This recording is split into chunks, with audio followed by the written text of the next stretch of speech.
આગળ વાત કરીશું સુરેન્દ્રનગરની તો સુરેન્દ્રનગરમાં મૂડી તાલુકાના શલ્લા ગામે પાકિસ્તાનથી આવેલા 22 શરણાર્થીઓ રહી રહ્યા છે ત્યારે હવે આ પાકિસ્તાનથી આવેલા શરણાર્થીઓને ભારતીય નાગરિકતા મળવા ન્યાય મળશે।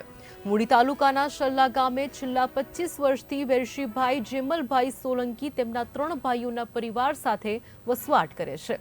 તેઓનો પરિવાર જ મૂડી કચ્છના ધોળાવીર ગામના વતની છે। પાકિસ્તાનમાં ખૂબ જ હેરાન થયા બાદ વેરશીભાઈ સોલંકીએ ભાઈઓ સાથે ગમે તેમ કરીને ભારત પરત આવવાનું નક્કી કર્યું। રણ મારફત કચ્છ ભુજ બોર્ડરથી ભારત આવતા બીએસએફના જવાનોએ તેમની ધરપકડ કરી હતી। વર્ષ 1997થી મૂડી પોલીસ સ્ટેશન વિસ્તારની હદમાં આવતા શલ્લા ગામે કહી શકાય કે રહીને બધા આસપાસના ગામોમાં ખેત મજૂરી કરીને ગુજરાન ચલાવી રહ્યા છે। પાકિસ્તાનથી ભારત આવેલા તમામ પરિવારોને ભારતની નાગરિકતા મળતા તે તમામ પરિવારોમાં આનંદની લાગણી ફેલાઈ હતી।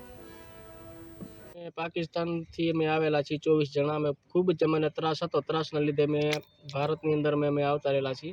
અહીંયા તે બોર્ડરે આવીને પછી અમે અહીંયા ભુજમાં અમે 18 મહિના પછી ભુજ જેલમાં ઇન્ક્યુબેશનમાં અમે રહ્યા અને પછી અહીંયા 3 વર્ષ અમે ભુજમાં આપણે લોરિયા ગામમાં છે ત્યાં પણ 3 વર્ષ અમે અહીંયા વાડીમાં અમે રહ્યા। ત્યાં પછી અમે અહીંયા પછી આપણે સડલા ગામ સુરેન્દ્રનગર છે, સડલા ગામમાં અહીંયા આપણે અમે 25 થી 28 વર્ષ અમે ત્યાં પણ અમે રહી છીએ રહ્યા।